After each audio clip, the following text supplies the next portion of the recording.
My Timberwolves. I actually thought the trade was supposed to be a win-win, and then you have the Knicks over here looking like the only threat in that's not true. The Cavs and the Knicks are the two teams that look like they're the only threats to the Celtics, and the Timberwolves might very well be a team that's going to have to try to avoid the play-in. And I'm a Timberwolves fan, or was. I don't even know anymore, guys. I'm just kidding.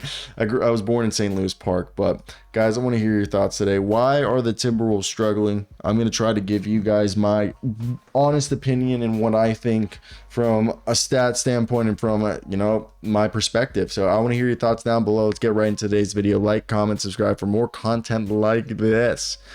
So, this was such a hyped offseason. Regardless if the trade happened or not, we were hoping that this was going to be the year that it was going to be the next step.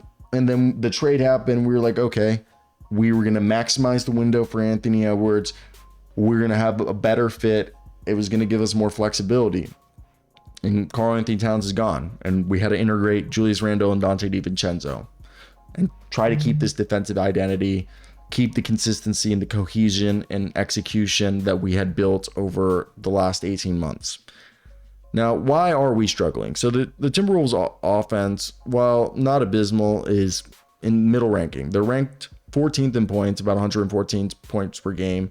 And this is a team that is capable of producing points, but its inefficiency is what our problem is. We're ranked 7th worst in turnover percentage, about almost 16%, which is disrupting our offensive rhythm and limiting our scoring opportunities, especially in transition, where we just keep fumbling the ball in transition, it feels like. And then our team shooting, which, yes, respectable, 7th in 3-point percentage, 37%. But the biggest problem is our efficiency inside the arc when we have one of the tallest guys in Mr. Rudy Gobert. But the biggest problem is Julius Randle just taking, when he gets into the paint, just not taking good shots. And our team right now shoots 46.6% from the field, and that's 11th in the league. And we should be a team that should be top 10 because we have Anthony Edwards and Mr. Rudy Gobert and Julius Randle, which are three guys that should be having really efficient inside the arc numbers. But again, Julius Randle is not really having the most efficient time inside the paint. And then you go on the defensive side where Rudy Gobert is trying to do what he can, but this is a team that now ranks 10th in points allowed per possession, 112.9, and they allow their opponents to shoot efficiently against them. And that's the problem. They have 47.1% opponent effective field goal percentage. And I think what needs to be shown is that, yes, that is 4th best in the league. However, when Rudy Gobert sits, that number inflates. The defensive lapse occur when he sits. The exposing issues in the rotation, in the rim protection when he sits, nothing against Naz Reid, but they don't have a backup rim protector or a guy, because they used to have Karl-Anthony Towns go and protect the rim, another 7-footer, but they don't have that anymore. So the 4th best opponent effective field goal percentage of 47% is a misleading stat, as when Rudy Gobert sits, that number goes so much worse. And having Julius Randle come in here is changing the whole team dynamic on offense and defense, as he brings ISO, interior scoring, and rebounding. And I had some faith that his 3-point shooting, that it was at a similar clip to Karl-Anthony Towns, was not going to hinder the team's ability on offense. But on defense first, his limitations are hindering the team's ability to protect the paint and the perimeter.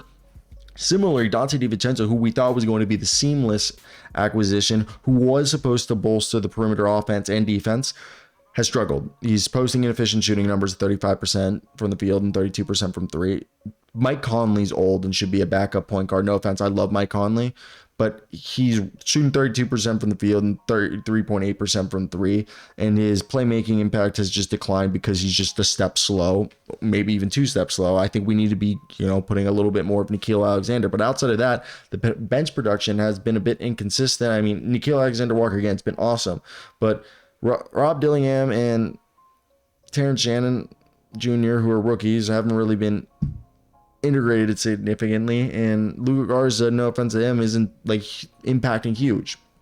Now, who's performing arguably well? Obviously, Anthony Edwards is the primary offensive engine right here.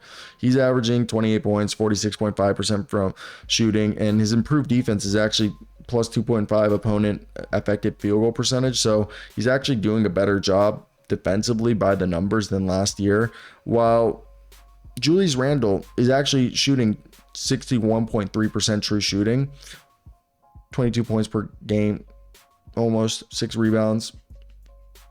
However, he's kind of a ball stopper, and the floor gets clogged with Rudy Gobert, who also is shooting 69, almost 70% true shooting. Obviously, very limited offensive game, but outside of that, you don't have any help. Those are your 3 offensive guys, and it's not great. I mean, Naz Reid's fantastic. He's doing his thing, and so is Nickeil Alexander-Walker. And I really do believe that Julius Randle might be better suited off the bench as the 6th man. Put in Naz Reid to give you floor spacing, and then kind of put in Julius Randle with Naz Reid maybe, but I don't know if that's too small. Maybe Julius Randle as your 6th man and small ball 5. I do think Mike Conley, who's shooting 48%, below 48% true shooting, is just lacking the scoring punch and it's just reduced his influence as a veteran presence out there, while Dante DiVincenzo's mixed defensive impact and poor shooting has made him a liability. So what are they good at? This is a team, obviously, when Rudy Gobert is out there, is still one of the best defensive teams. They're contesting shots, protecting the rim, and they're reducing second chance opportunities, especially with his rebounding. Now, Anthony Edwards is still a bona fide superstar, playing well. They're a good 3-point shooting team with Edwards, Randle, Nickeil Alexander-Walker, and Naz Reid all shooting well. The team can shoot the 3-point shot ball. This team, I think, needs to push the pace a bit more.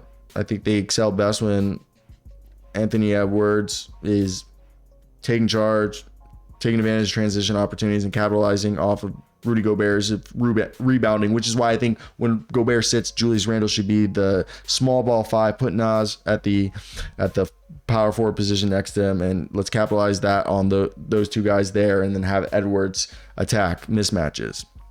They need to stop turning the ball over. I think that's the Achilles heel. If this team is really going to work on offense, and if we need to see it fully through before we make changes, let's stop turning the ball over. Sloppy, ball handling, poor execution is costing them possessions. And I think that's something that needs to happen. Either have the ball more in Edwards' hands, or something needs to happen. I think depth needs to be solved. Dillingham and Shannon were supposed to be bigger guys and contributing factors.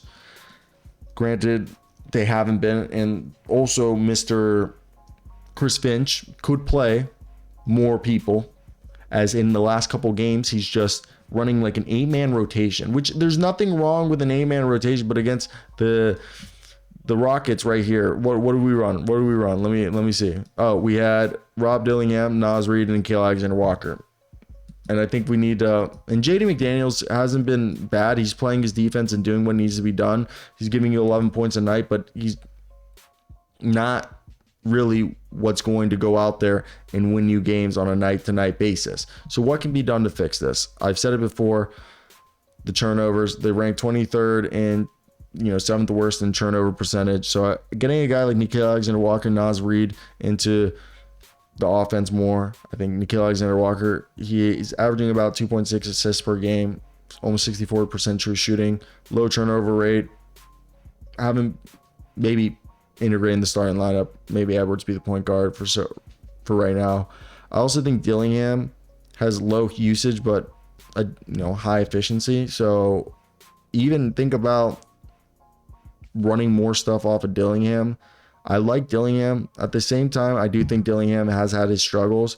Like, he's had moments where he's looked solid, and he's only played one meaningful game, which was against the Rockets, which I think we saw, hey, he looked good. Let's get him more minutes. Because I think Dillingham looked really solid there.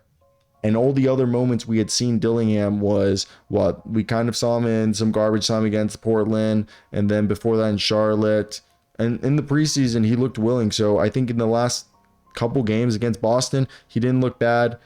In Toronto, he didn't look bad. But we hadn't seen much. But he gives you something off the bench, which I think is needed.